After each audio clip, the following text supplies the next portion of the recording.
আপনি যত বেশি ভুল কাজ করবেন তত বেশি ক্ষতিগ্রস্ত হবেন। পৃথিবীতে এমন কোনো মানুষ নেই যে বলতে পারবে না যে আমার দ্বারা ভুল কাজ হয় না, আমি ক্ষতিগ্রস্ত নয়। তবে নবী রাসূল তার সহচর ব্যতীত অনেকে জেনে শুনে ভুল কাজ করে এবং ভুল কাজ করে নিজেকে একটা অভিজ্ঞ ব্যক্তি হিসাবে পরিচয় করতে চায়। নিজে ভুল কাজ করে যদি নিজেকে অভিজ্ঞ সম্পন্ন মনে করেন তাহলে মনে করবেন যে আপনি বোকার স্বর্গে বাস করেন।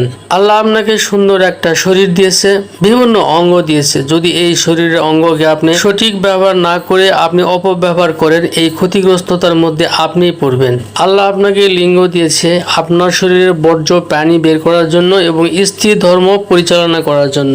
আপনি যদি স্ত্রী ধর্ম পরিচালনার পরিবর্তে আপনি যদি হস্তমৈথুন করেন, দেখবেন আপনার লিঙ্গ আস্তে আস্তে ছোট হয়ে যাবে, চিকন হয়ে যাবে এবং অসাড় হয়ে যাবে এবং প্রয়োজনের সময় স্ত্রী ধর্ম আপনি সঠিকভাবে পরিচালনা করতে পারবেন না, স্ত্রীকে চরম সুখ দিতে পারবেন না, তখন আপনি বিপদে পড়ে যাবেন। আজকের ভিডিওটিতে এমন একটি গাছ নিয়ে আপনাদের সামনে হাজির হয়েছি। যদি এই গাছটি আপনি সেবন করতে পারেন, অবশ্যই স্ত্রীকে চরম সুখ দিতে পারবেন, লং টাইম ধরে সহবাস করতে পারবেন। বন্ধু, স্ক্রিনে যে গাছটি দেখছেন এই গাছটির নাম আকর করা। এটি গাছগাছালির দোকানে কিনতে পাওয়া যায়। এই গাছটি কিনে নিয়ে এসে আপনি যেটি করবেন সেটি হলো প্রত্যেকদিন রাতে খাবারের পরে কাঁচা পানের সাথে 1 চিমটি পরিমাণ এই গাছের শেকড় নিয়ে এর সঙ্গে 1 চামচ মধু মিশ্রণ করে উষ্ণ গরম জল সেবন করবেন। এভাবে যদি আপনি কন্টিনিউ একটি মাস সেবন করতে পারেন, প্রথম দিনে ভালো রেজাল্ট পেয়ে যাবেন, লিঙ্গ শক্ত হবে, স্ত্রীকে চরম সুখ দিতে পারবেন। আজকের ভিডিওটি এ পর্যন্তই। সবাই ভালো থাকবেন। আল্লাহ হাফেজ।